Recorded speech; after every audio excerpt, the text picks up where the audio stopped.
In this guide, I'm going to show you guys how to create another Apple ID account. Let's get started.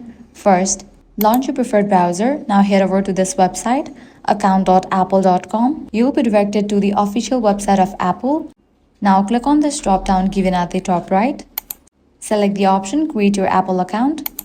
Now you will need to fill out this form. First, type in your first name, last name, then select country or region, then type in your date of birth, then generate the email for your Apple account, then generate the password, then type in the phone number that you want to link with your Apple ID. Check in for these options. Type the characters in the image over here. After you fill out this form, click on Continue. Then follow the on-screen instructions to verify your email address and phone number. Once the verification is complete, your new Apple ID will be ready to use. And that's it. This is how you can easily create Apple ID account. If this guide helped you out, do not forget to like, share, and subscribe.